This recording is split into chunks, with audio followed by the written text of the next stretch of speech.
Hello, and welcome to Enlightened Empaths, your community for the spiritually awakened. Today, we are so excited because Michelle Belanger is joining us to discuss dreamwalking and psychic vampires. You guys probably already know Michelle and have seen her on TV. She's a highly regarded intuitive medium and expert on occult matters who's written over 30 books on topics ranging from demons, ghosts, and dream work to vampires, occult ritual, and psychic energy. She's been on numerous TV shows like Paranormal State, Monster Quest, Paranormal Lockdown, and Portals to Hell. Welcome to the show, Michelle. Hey, thank you for having me. Oh, we're so excited. We wanted to start off our conversation today by talking about this concept of being a psychic vampire. I think for me anyway, you're the first person I know to write and speak so much about being a psychic vampire. And I just wonder if you could tell people, when did you realize you were one, and kind of what does that look like? So I hit on the fact that there was a vampiric quality to my psychic abilities pretty early on. And I think I credit that to growing up in a family where psychic was something that like several people were. So it was okay to talk about. It was an okay thing to sort of like explore. And it wasn't until my first year of college that I ran across a book that actually described this under the term psychic vampire. Because, you know, for like my early teen years and like up until like 18 or so, I was like, I think I'm a vampire, but like I don't sleep in a coffin. I'm not undead. This seems really weird. I think it's with this energy thing. And this was long ago enough that we were still trying to work out that psychic energy existed. Like Reiki was just starting to really catch on. And I was in the Midwest where, if you did yoga, most of your school teachers were sure that you were worshiping Satan. So the book was Dion Fortune's Psychic Self-Defense. And it was a game changer for me on a couple of levels. The first one being, it was the first time I saw someone describe what I experienced. But the downside was she had only ever experienced interactions with someone like me in a predatory state where they were dominant over her, where they were preying upon her against her will, where it was framed as an attack. Definitely what she's recounting were the bad sort of psychic vampire. But to see the word in print is what I hit on. And it inspired the first book that I published through Wiser, the Psychic Vampire Codex, because I knew from my own experiences that not everyone had to be a predator who had these abilities, that it was sort of, well, let me define what a psychic vampire is to kind of go from there. So a psychic vampire is somebody who needs to regularly and actively take human vital energy in order to maintain their mental, physical, spiritual well-being. And that vital energy, we can call it prana or chi, psychic energy, whatever you want to call it. It's that life force that flows between all of us that folks in healing modalities make use of, harnessing and directing. As I was coming to understand this ability in myself, like this characteristic, what was really clear is it was sort of a proactive self-healing. I was born with a heart defect, so I was a pretty sickly child. And the times at which I would take energy from people when I was much, much younger was usually when I was compensating. And it follows the same mechanics of Reiki attunement, just in reverse. Often, hands on a person, it can be done at a distance. It is a focus on that life energy. And instead of putting it into someone, it is taking it out. And that's not necessarily 100% a bad thing if it's done right. But, and I will agree with Dion Fortune in this, if it's done against somebody's will, without their knowledge or consent, it is always a bad thing. Although I would also argue that healing someone against their will without their knowledge or consent, like doing anything to their energy without their consent, is bad and is going to have a negative result for everybody. Yeah, that's a really good point. You always have to get permission. I want to ask what this feels like, because sometimes I'll be around someone and I'll think, oh, I feel so good when I'm around this person. They always lift me up. Is that me taking their energy? How? Well, that's sort of the trick is everybody is engaged in energy exchange in all cases at all times.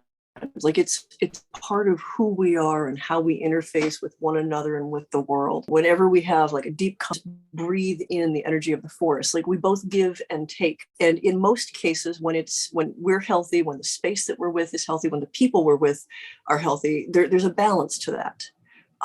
And often a synergy where the act of giving or taking, like there isn't a deficit on either part.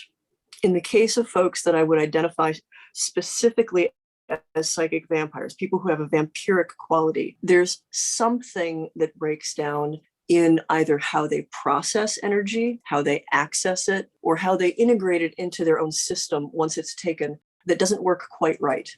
The way that I'll usually suggest to think about that is, everybody can eat food, but some people have food allergies and some people don't have like the same kind of absorption due to various things. So they may need to take supplements and may need to eat different ways. And so although we are all hardwired to both give and take energy and to engage in an exchange of energy with pretty much everything in our environment, not just people, folks who are vampiric have some need to take more in a way that is noticeable and typically from other people. So my theory on it, and I'm not alone in the theory, but there are multiple theories for what causes this, is I think that there's a breakdown in how vampiric people process their energy, the types of energy that they're able to connect to. For example, I've spent a lot of time studying multiple energetic systems. I'm a Reiki 3, I've had training in Qigong, Hands of Light and other things. And one thing that I can say is I can sense the energy in the natural world, and I can sense and harness to heal other people, to direct it and shunt it. But I cannot necessarily take that in and do anything with it myself. Like I can go out into the natural world and be like, I can feel this, but it doesn't sustain me in a way that is clearly something that breaks down. Like something isn't working right. And it's not really fixable. It's part of my base nature. But taking it kind of pre-digested from other people fixes the problem. How to do that responsibly is to find people who have an abundance of energy, almost too much energy. And instead of just taking from someone, you make it a healing exchange where you take their excess, where you share, and where it is an upgiving. Now, there are a lot of instances, and Dion Fortune pretty eloquently described them, where there are folks who don't realize that they have this capacity, and they just find predatory and toxic ways of relating to people in order to get what they need without fully understanding what they're doing or why. And that's where most of our ideas of energy vampires and predatory psychic vampires comes from. People who don't really quite understand the harm that they're doing because they haven't spent a lot of time understanding any of their relationship with energy. That's so fascinating. So, like, if I go to the beach and swim in the ocean, I feel renewed and refreshed. Am I hearing you right that if you went to that same beach and swam in the ocean, you wouldn't hold on to that refreshed feeling? A lot of that stuff doesn't stick or actively doesn't seem to be good for my system. There's a breakdown in the way that I relate to certain types of energy. But if I'm doing healing or connection, because it's all vibration and frequency, we all know that. So if you're doing Hands of Light or Reiki, do you still act as a conduit to bring that energy into yourself to send to someone else? So are you filling your coffers at the same time? So it kind of negates the need for the vampiric kind of exchange? Well, I got Reiki 3 because I was trying to figure out if that would be the case. And what I've found with Reiki, and it's really funny working with other Reiki practitioners because they're like, no, it can't be that way. Where I can tap into the universal source that every Reiki practitioner is trained and like attuned to. And I can kind of act as a conduit, but it's sort of like grabbing it outside of myself and directing it. It skips me. Like it skips my essential bit. It doesn't really integrate with my stuff at all. It's fascinating to watch the look on somebody's face where I'm like, no, really, this is sort of like how this works. And they'll try to give me Reiki, and it kind of bounces back in a way that is very unusual. And I'm not the only person for whom Reiki energy just doesn't click. And I know that goes against most of what we understand about like what Reiki is and how it works, and how vibrations and frequencies work. And I don't know that I could describe like the full on like metaphysical or quantum reality that means that certain people just don't match that vibration or can't. But I will say that I'm not the only person. I don't think that I'm revealing anything that she hasn't talked about like widely on social media. There's an author, Laurel K. Hamilton, and we bonded over the fact that she's also an energy worker and a practitioner of magic. And she has to tell her fans who are energy workers to never try to send her healing energy at a distance, especially not Reiki, because it just does not agree with her system. It's a fascinating weirdness. So I can grab it and I can direct it to somebody else, as long as I'm keeping it away from the core of me. Fascinating. Yeah, no, it's I've spent a lot of time going like, but why? I mean, I've got ideas and theories. I've worked with some people who don't seem like they're native to this space. They're not from around here. And so their energetic systems act very differently and function off of some very different rules, or at least interact with energies in a very different way. You know, I will go out on a limb and say that some people who are not necessarily originally attuned to Earth or comfortably attuned to Earth are some of the more likely people to have these vampiric qualities. Do you think that's what makes you such an effective medium? I mean, do you think it enhances it in a way that you're just a messenger, like the information just comes from the other side and you're just channeling it? Well, you're not really channeling it, are you? Because it's not being absorbed into you. I'm relaying it. Actually, that's fascinating, because that's how I convey messages. I hadn't considered that. And that is a wonderful, brilliant insight. When I'm communicating with spirits, I do not let them in me. It feels like there's no room in me, and that it would not be comfortable either for me or for them. There has been exactly one instance where I've allowed someone into me, and it was a friend who passed, and I did it for his faith community and his wife. And it was quite an experience. It was a lot. It took a lot to actually be able to do that. But when I'm communicating with spirits under ordinary circumstances, they're near me and they relay what they're saying, and I pass that along. But it does sort of have that same sort of jumping the circuit feel that Reiki and a number of the other energy healing modalities have, where I can grab it and I can sense it and I can give it, I pass it along, but it skips me. That is so interesting, because I've watched you work, and one thing I've noticed about I just love the way you connect with spirit and the way you get such accurate information. And for me, when I'm doing mediumship, everything has to go through me. So it has to be filtered through my biases, my perception. And then, sometimes it's lost in translation. Whereas when I've seen you work, nothing seems to be lost in translation. And I'm wondering if that's part of it. I'd never thought of it that way, but yeah, I definitely, because I'll describe it as like, I've got my detached observer, and I'm the detached observer. Like there's a level of objectivity, because I'm witnessing what's going on. I'm bearing witness to it, but I'm not immersed in it personally. Like there is a sense of detachment. That's pretty cool. No, like this is, I hadn't thought of it that way and hadn't looked at it that way, because I've sort of approached the psychic medium work that I do as one thing. I mean, they're interconnected. Like there's no way to separate a sensitivity to energy and spirits from the psychic anything. And, I use the term psychic vampire to make it very clear to people that this is a part of my psychic reality. But I haven't examined the effects of both of them. And that's sort of like jumping the circuit. I will have to really think about that. That is a fascinating, this is exciting. Oh, I'm so glad. I mean, I've been doing this for freaking decades at this point. So like new insight is awesome. Well, yay. When I've seen you do work, you do work with a lot of hostile energy, at least on your TV shows, with Ghost and the D word and all sorts of negative stuff. Do they take your energy? How does that work when you're encountering negative stuff? They don't. I think one of the reasons why I'm uniquely suited to that work is I bite back.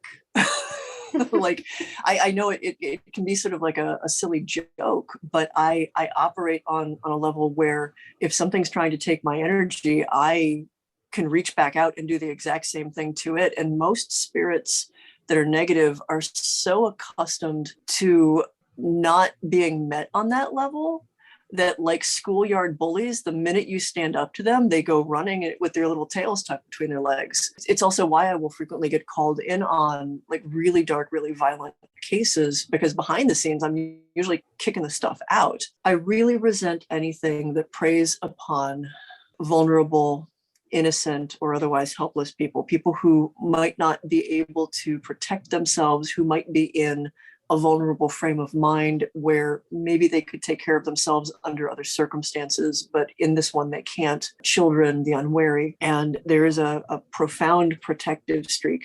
And I'm uniquely suited to go in guns blazing and not be hit or affected in quite the same way that others do. I've described myself as empathic because in the process of reaching out to connecting and sampling the energies of people and spirits and places, I can identify the emotions, like the layers of scent in a perfume, but I also am not feeling those in myself in the same way that I've heard other people describe it. There's again that sense of a jumping the circuit, like a detachment, where some parts of me can't be touched by those types of energies, or is just out of sync enough with that stuff that like we don't quite connect. And I hadn't really considered that might also come back to how I do not connect easily or readily on a personal level to a lot of energies other than the energy of other living people that I actively take it from.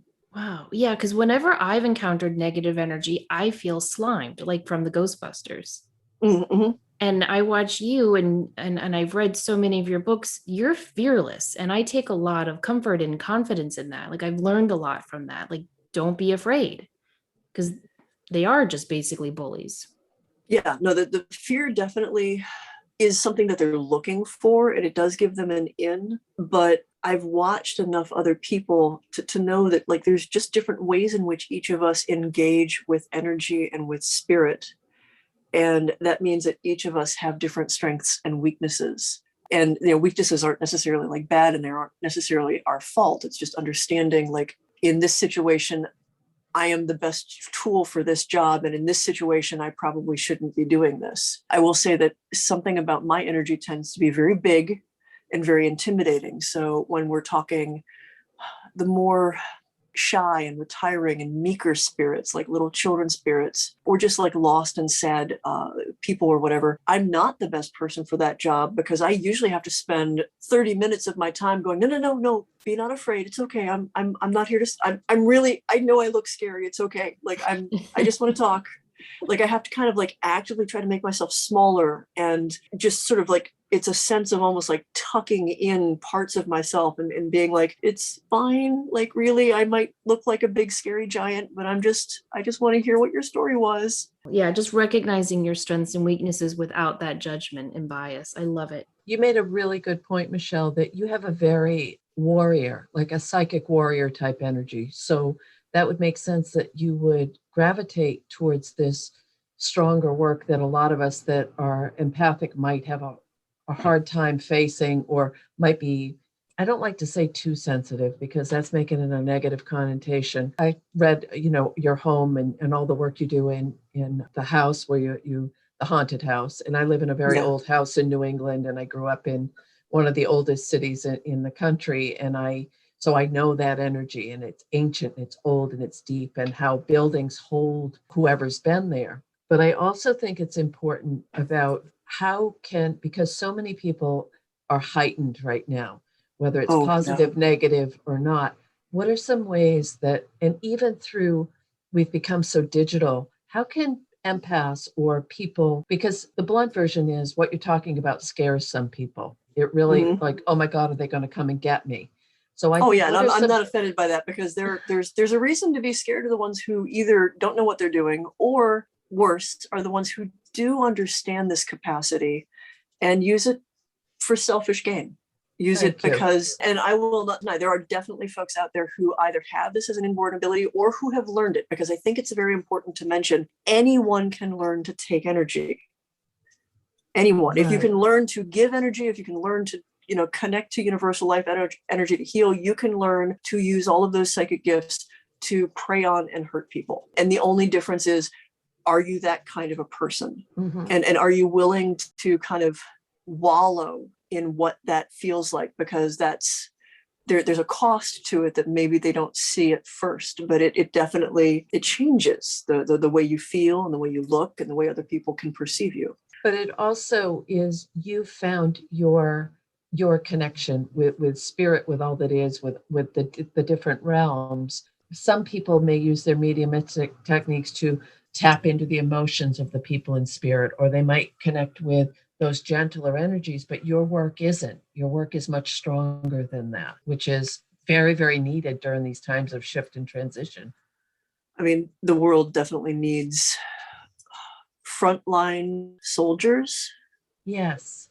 And I've always had a belief, a long-standing, multiple lifetime belief, that you never ask someone to do a job that they are not suited to. And if there's no other choice than to do a job that you're not suited to, the cost is always going to be higher. The wounds that we will have inflicted upon us just by the emotional toll, just by the emotional labor, if we're not suited to that work, if we don't have the right type of emotional or spiritual armor, we might be able to do it, and it can wreck us. So how do we survive and navigate this time right now where the collective unconscious is a roiling, boiling ocean of hate and unrest and fear and uncertainty and just all of the looming terror of what's coming from so many different directions? I mean, it's a tall order, right? The first thing I would say is to be aware of how interconnected we all are, and how that is both a great strength, but also can be a great, not a weakness, but an Achilles heel. Like, if we don't sometimes take time to detach,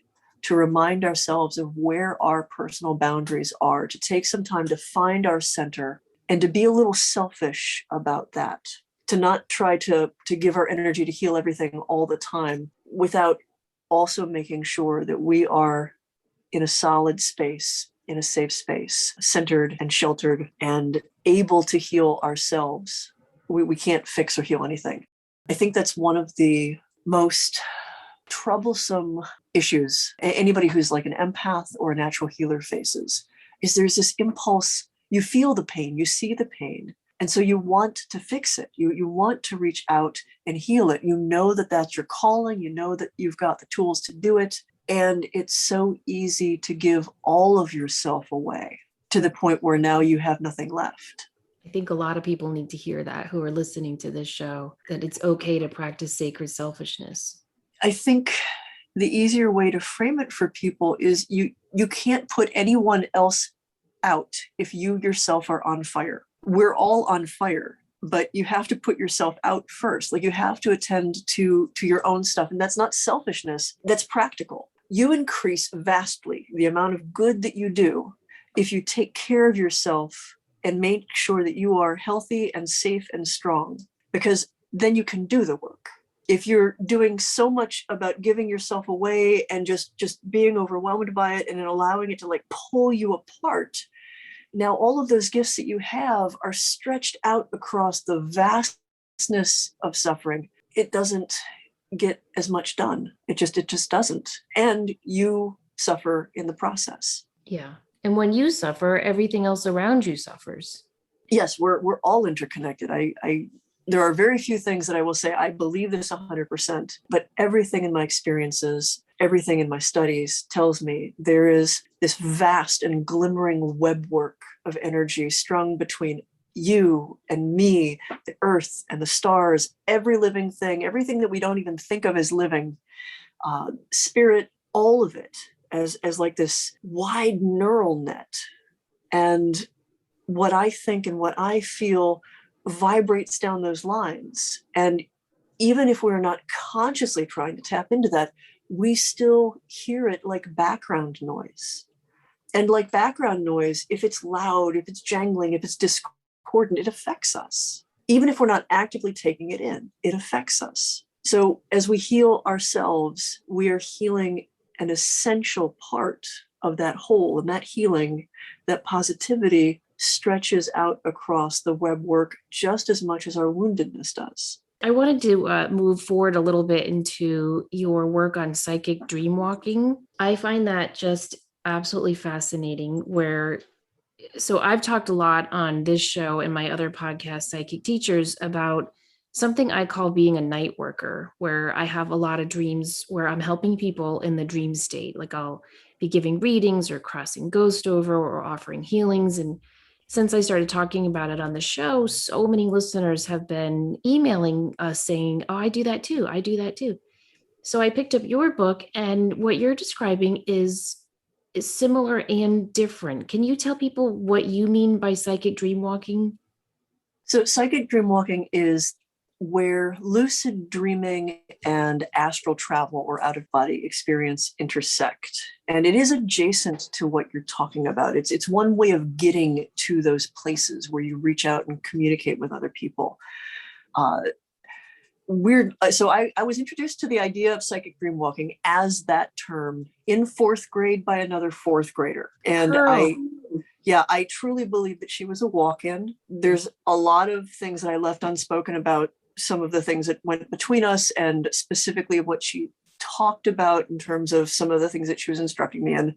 Because it's honestly, especially when I wrote that book, I didn't think anybody was ready for it. Maybe soon, but there was a lot of weirdness with Pearl. And what we worked on doing was going into light trance states. What I've learned is the hypnagogic state, where you're in that sort of liminal space between waking and sleep, and you haven't quite surrendered to sleep yet. And the sort of descent into unconsciousness and the different parts of your mind that sleep and dream mean. We would harness that, or we would work on lucid dreaming, so becoming conscious in a dream, with the intent of using the dream space as our vehicle of communication, and either erecting a gateway or a doorway, or just walking down a road in this dream realm to reach and communicate with another person or a spirit with whom we had a connection or an interest.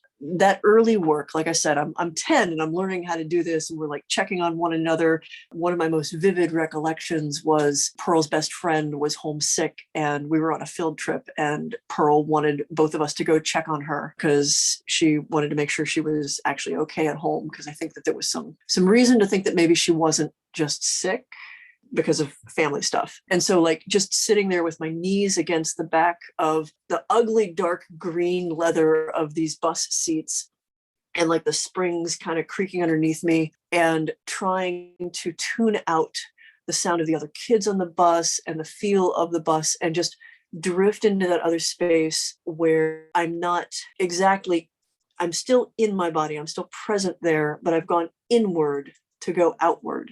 And it was different enough from everything that I read about astral travel that I started trying to figure out, like, what is this? Like, are there other cultures that write about this? Are there other systems that talk about it? I did a bunch of work in my undergrad stuff in my comparative religious studies degree on shamanism, because that came closest to some of the stuff that Pearl was teaching me, just clearly not from any particular culture. This idea of a dream space and a dream time, and a liminal realm that we can access through vision and altered states or dreams, where we can go. Actually, Joseph Campbell has a book with the title that always resonates with this: The Inner Reaches of Outer Space.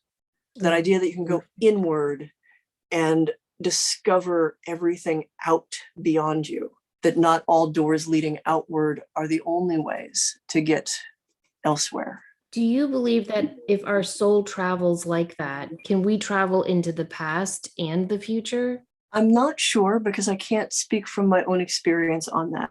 What I can say is this: because of who and what I am, I have committed to a very linear experience of things. Although I have a deep connection to the past and a lot of memories, I am here and moving forward. I do think that it's possible to access vision of possibilities and access the streams of reality. So we can travel back as an observer perhaps, Mhm. and travel forward as an observer, but not necessarily a participant.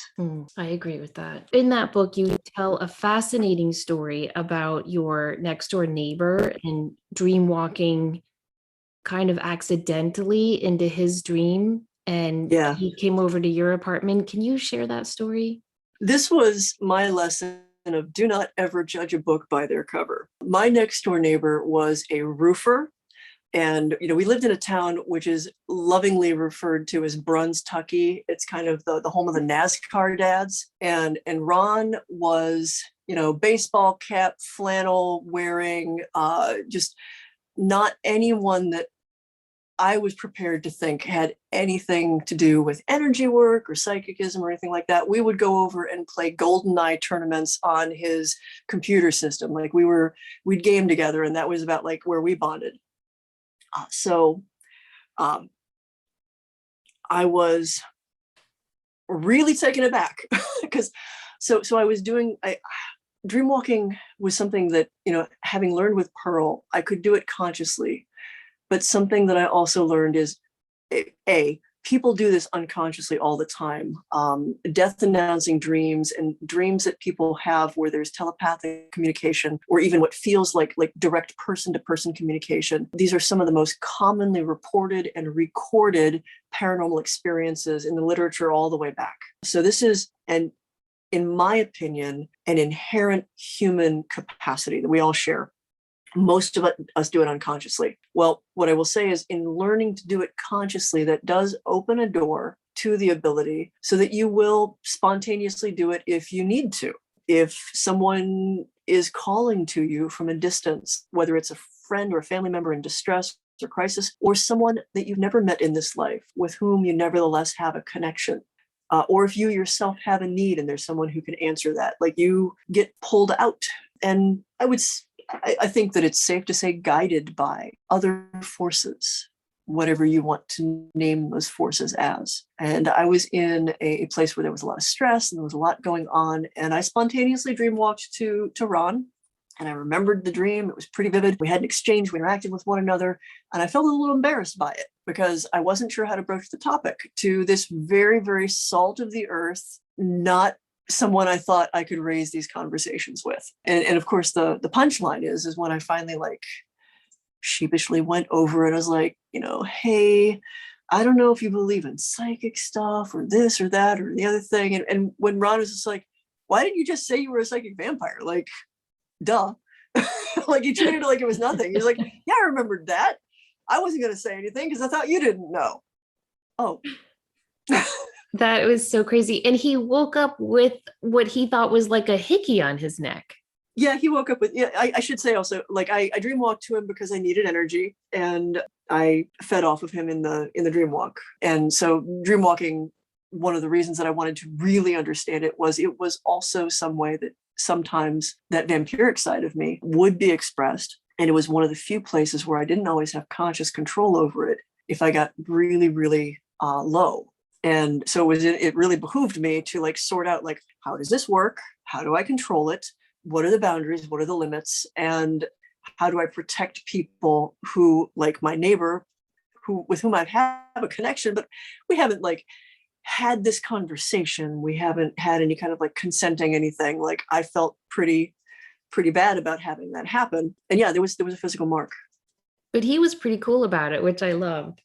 He was fine. I would have preferred it to have not happened that way. We became much closer because of it. I actually was the officiant at his marriage many years later. Yeah, no, pretty cool guy. And we bonded over it. But at the time I was like, so this is a weird thing to talk about. And I just want you to know if that happens again and you're conscious of it, you can tell me to just shoo. And I probably will. I love that story. Well, I'm wondering I'm sure a lot of our listeners are wondering, am I a psychic vampire? What would be either some characteristics or some tendencies or some things people could identify in themselves to see if they're doing their work from this perspective? The first thing I will say is it's really easy to mix up empath and vampire. And I would argue that they are two sides of the same coin. They are intertwined abilities. Where an empath may feel like they're taking energy in from the world around them, I feel that it is a different mechanic, that they are like a string on a violin that is tuned so perfectly that when music plays in the room, when there's another note not from that instrument, they will vibrate with it anyway. Whereas a psychic vampire, there is an active process of taking that energy in and processing it and making it a part of yourself.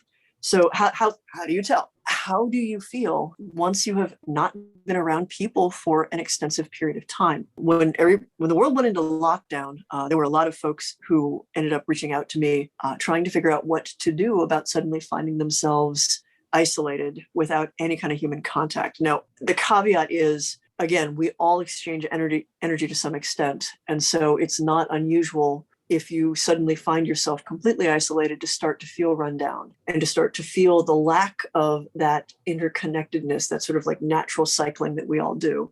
But there's a degree of it.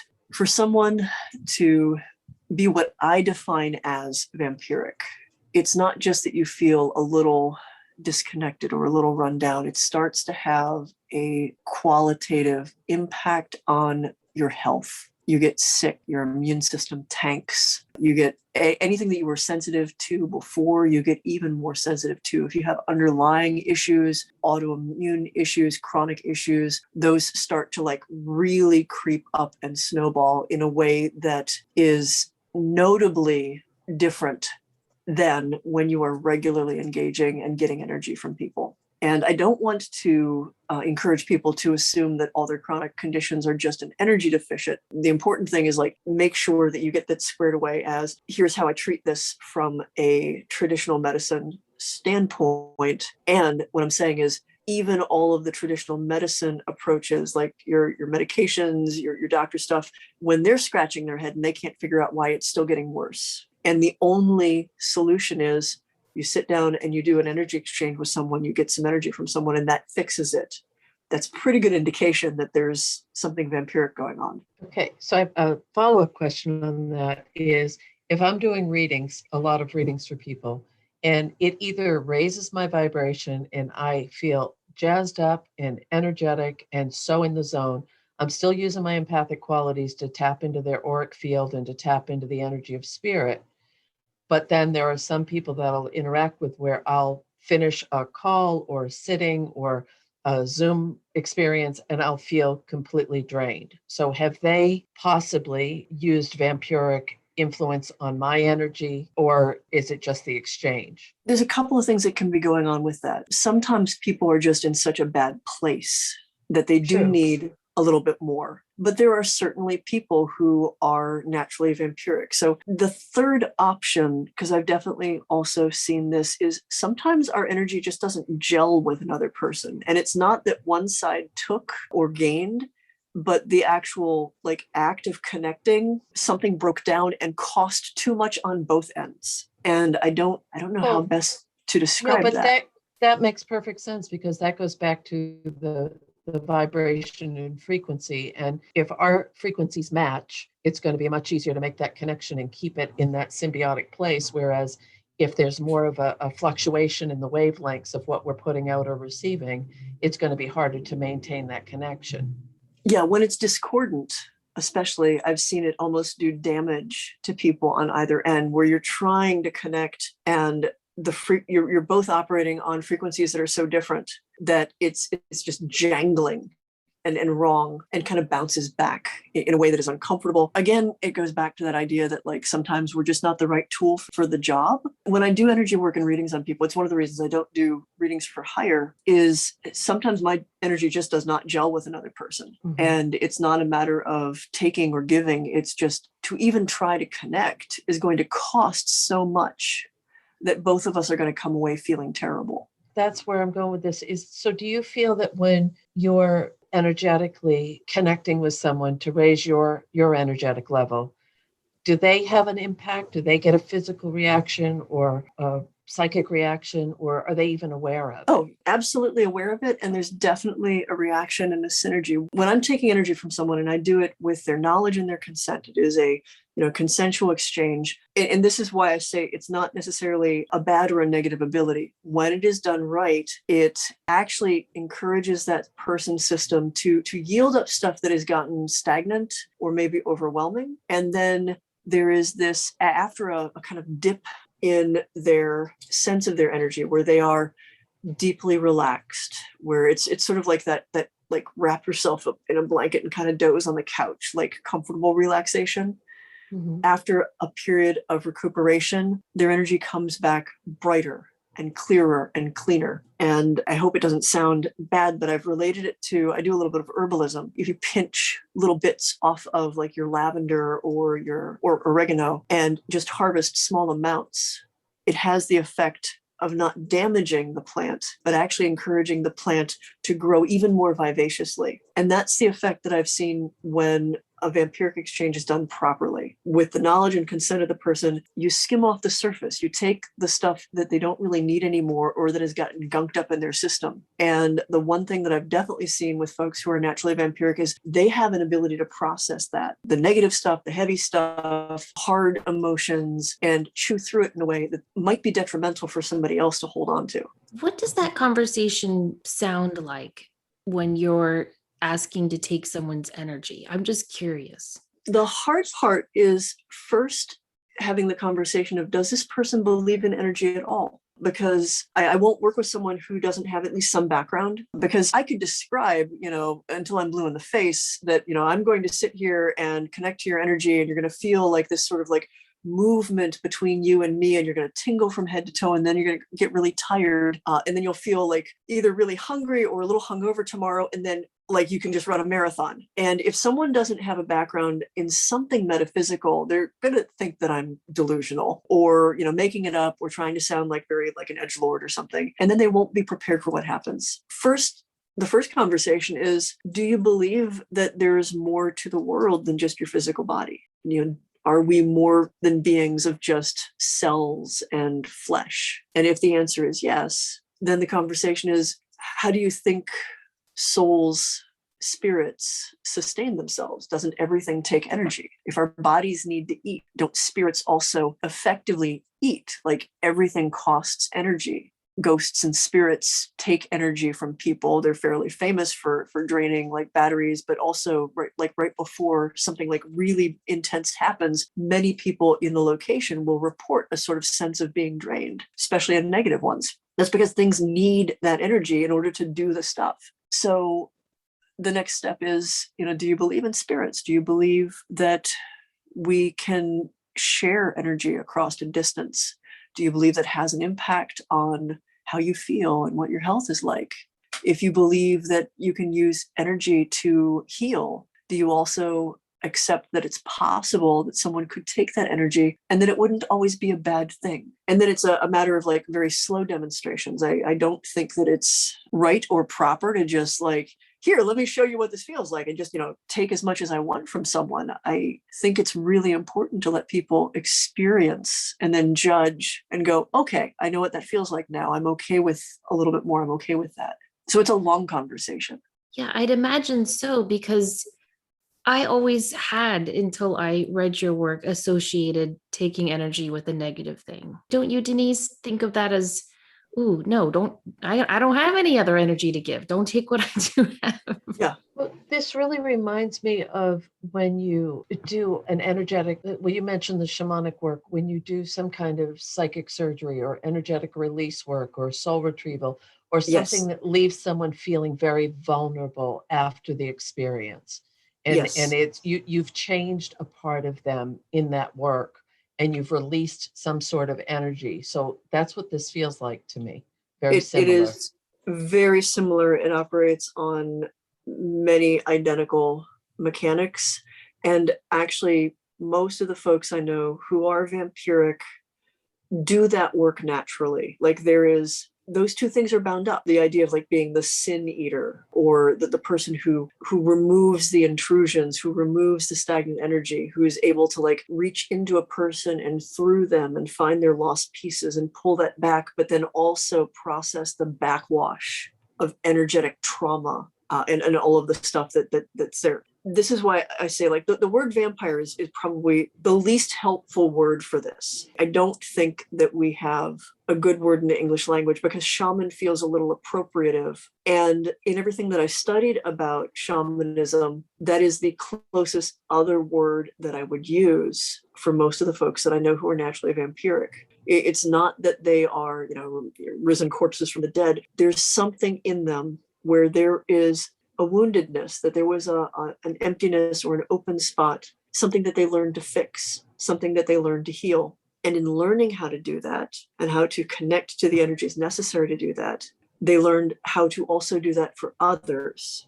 But that first inherent lack or loss or strangeness in their energy remains as maybe a lesson, as maybe just the nature of what they are. But it opens this other ability to heal, but from a perspective of taking, from a perspective of walking into dark places. It's almost like you could call yourself an energetic gardener.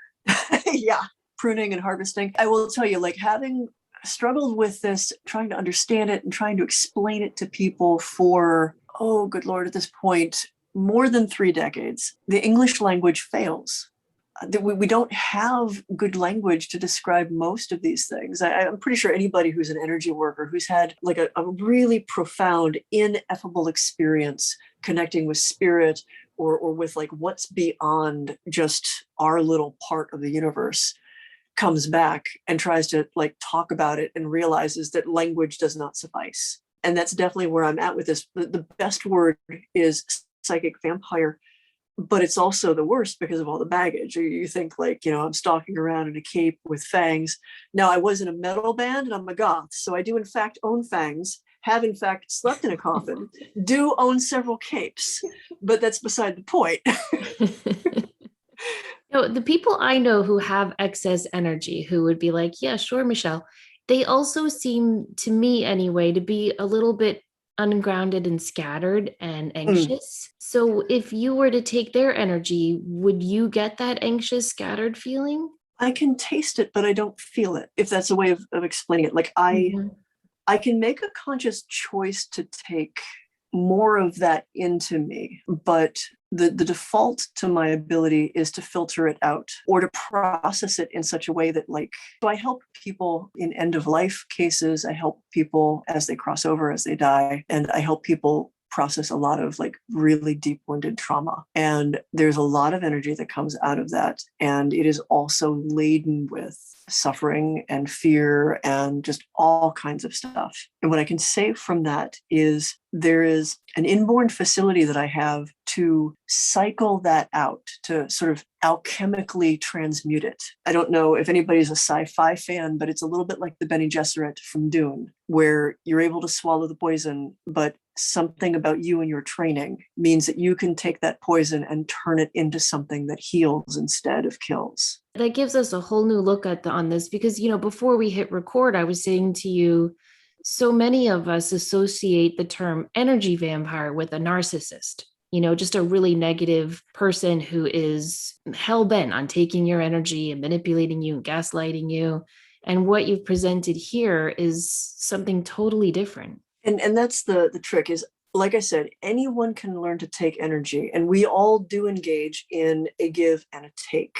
And in the cases of folks who are preying on others, especially like your malignant narcissist, there's an active choice to be that way, to use those ability, to use that connection. I would argue that malignant narcissists, on some fundamental psychological level, simply use every tool available to them to dominate, manipulate, and prey upon the people around them for their own benefit. So it shouldn't surprise us that they also use energy, that if they have even a modicum of psychic ability, that they also use that, because they use everything else. If they have a small amount of power, they will use that. If they have any kind of fame, they will use that. If they have any power over a person, whether it's in a job, in a relationship, they will make use of that to manipulate, prey upon, and dominate. It's just in their nature. And I'll argue, I've worked with and studied folks like this. They don't even necessarily need to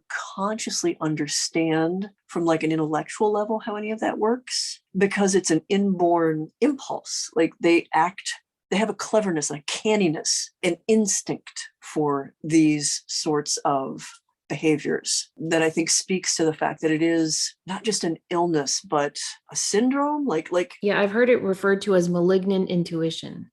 Yeah, because if you've ever had to work with someone, or you've ever had someone like that in your life, you've probably, like me, had those moments where you're like, are they doing this intentionally? Like, they're not that bright, but yet in these specific circumstances, they know exactly what to do and exactly what to say. They don't even think about it. They just do it. Like there is some instinct. It is amazing. And it's worse because it's not outside of the realm of possibility that the person who is a malignant narcissist is also vampiric by nature. I have met a few of them, and they are terrors. They are horrible, because not only do you now have someone who can emotionally twist people and physically intimidate them, you have someone who has an inborn ability to crawl into their energy and dominate them and prey upon them that way too. And they have no hesitation in doing it. No, and they drain it. And what I've noticed, if you look in their eyes in that moment, their eyes change and their eyes look gleeful.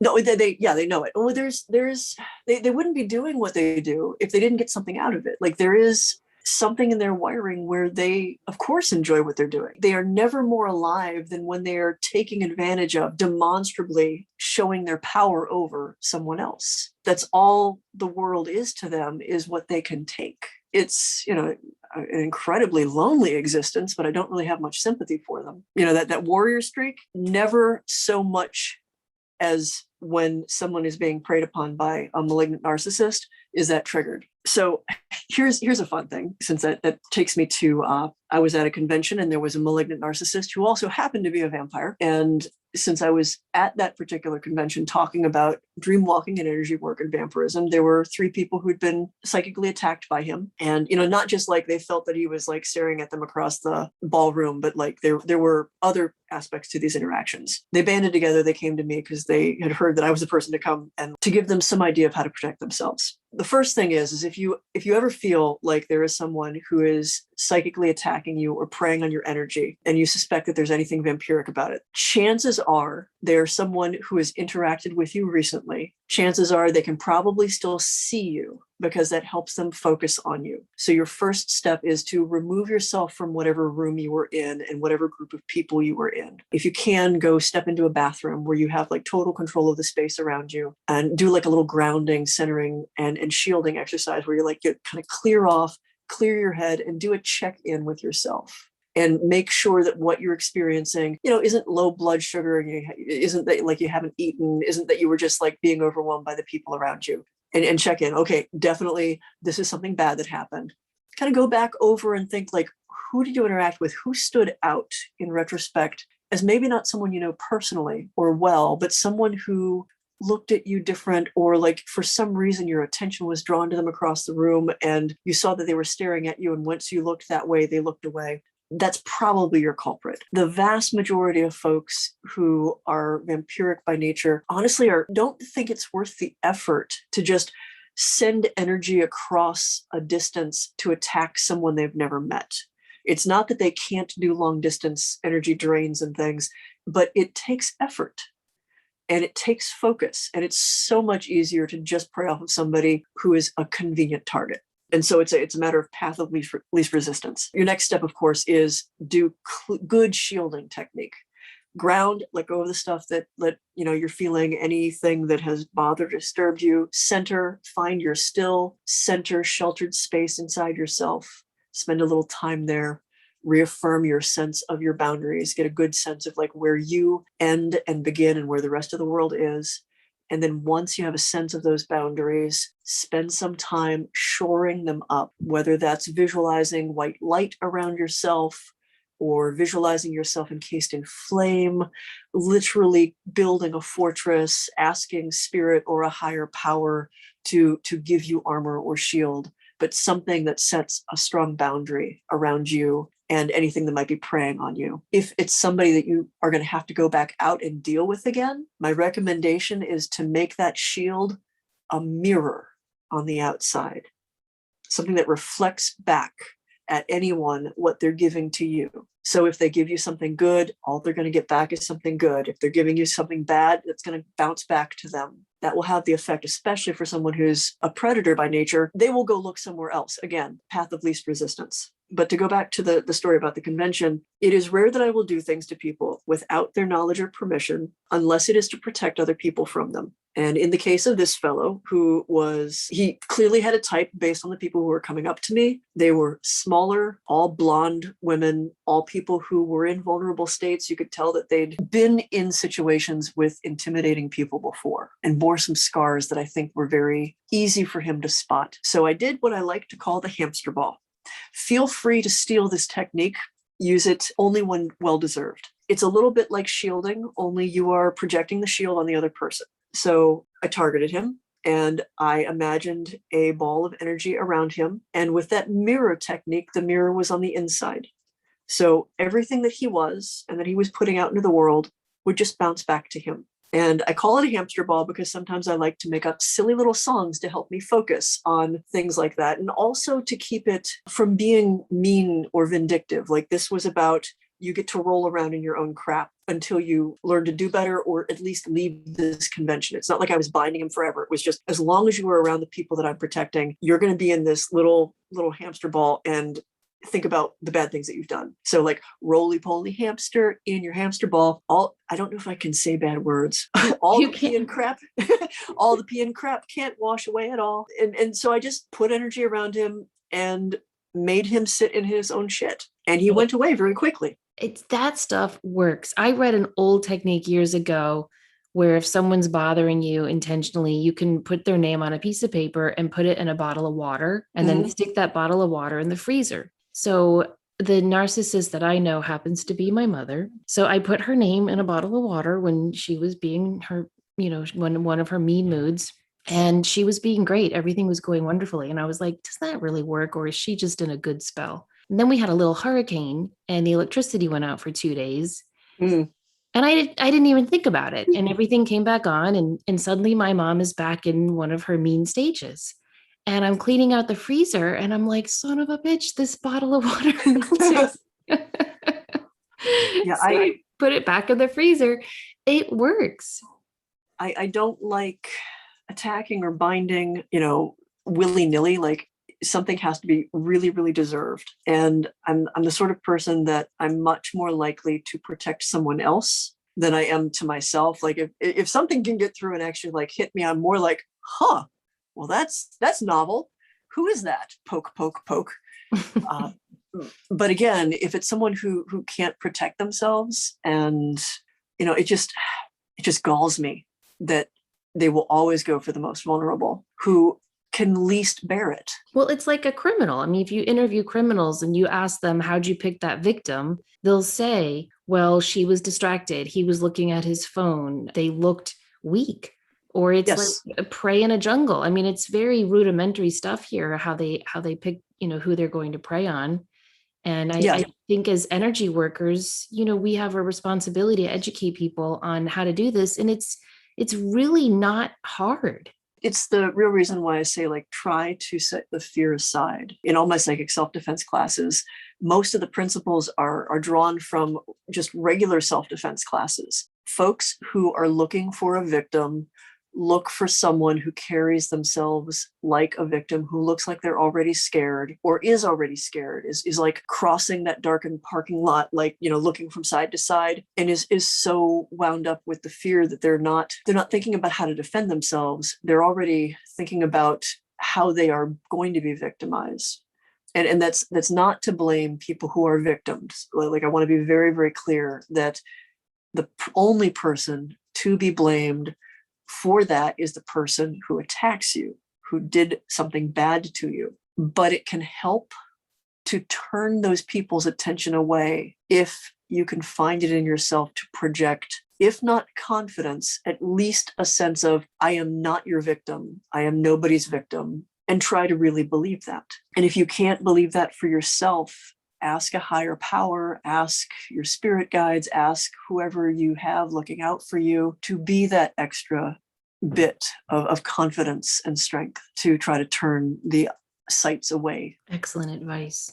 What I'm gathering from this is when you're doing what you consider a vampiric exchange with someone, in a sense, it empowers the other person as well. It's helping, it's a healing modality for you in some respects with that exchange of energy versus someone who's doing it just for their own satisfaction or need. And I think that that's a really important thing for us to look at, is that you're giving as well as taking. It's not, you explained that beautifully. So thank you, because I think for a lot of our listeners, that's going to help immensely. Yeah, it's important to know that there is nothing inherently wrong with taking energy when it's done with the proper intention and for the proper purpose. And it can also be healing. And just like sending energy at someone can be used as an attack, it can also be used as an attack. So much of it comes down to intention and also the consent of the party being acted upon. Exactly. I love it. Well, some of the books we recommend listeners check out include Psychic Dream Walking, Psychic Energy Codex, The Vampire Codex, The Ghost Hunter's Guide to the Occult, the Shadow Side book series. I know I'm missing so many. Do you have any books? Yeah, there's a lot. If anybody is interested in the psychic self-defense techniques, the Ghost Hunter's Survival Guide, although it is written primarily from the point of view of a paranormal investigator, it is my self-defense text. So all of the stuff on like how to ground, center, shield, protect yourself from spirits, things like that, that is the book to go to. If folks find me interesting and want to like actually take some classes, like I said, I don't really do readings for hire. I prefer teaching people how to do that for themselves, just for personal reasons. I have a Patreon, and it's patreon.com/haunted, which is really easy to remember. Got in on that early. And that's like monthly classes and chats and all sorts of other things. I've lost track of how many hours of online classes, because we transferred a lot of the in-person classes that were happening at my haunted location, Inspiration House, to online because of the pandemic. The side effect has been just this vibrant, just fun community of people from all over the place who are really kindred souls. Wow, that's fantastic. So patreon.com/haunted. Yep. All right. We'll put that in the show notes and on our social media. And Michelle's website is michellebelanger.com, BELANGER. So we'll post that as well, so you guys can click there and check out all her amazing work. We've just touched the tip of the iceberg. This has been so eye-opening for Denise and me. Thank you so much for coming on and sharing your wealth of knowledge in such an eloquent and kind way. I really appreciate you and your time today. Thank you so much. And thank you for the insight. There were a couple of points that you raised that I really hadn't thought about things from that direction. And it took someone with your background from outside of my perspective to, I have some fun things to chew on, thanks to you. I really appreciate it. I'm so glad. Thank you so much. And tell Lyria we said hello, and I look forward to reading your next book whenever are you having a new one come out soon? I'm working on several projects. The most recent thing was the 10th anniversary of the Dictionary of Demons. And that was sort of like the big project. And currently there's like 5 other things that I'm juggling, including like an energy body, like a guidebook. I've got decks of cards that came out, contemplation cards, and a shadow work deck. All of those were just recent, and many, many irons in the fire. Oh, that's exciting. Maybe you can come back on in October to talk some spooky stuff with us. Always happy to talk spooky stuff. Me too. Well, thank you guys so much for tuning in and listening. Please remember, as always, to show up, do great work, and share your light. Take care.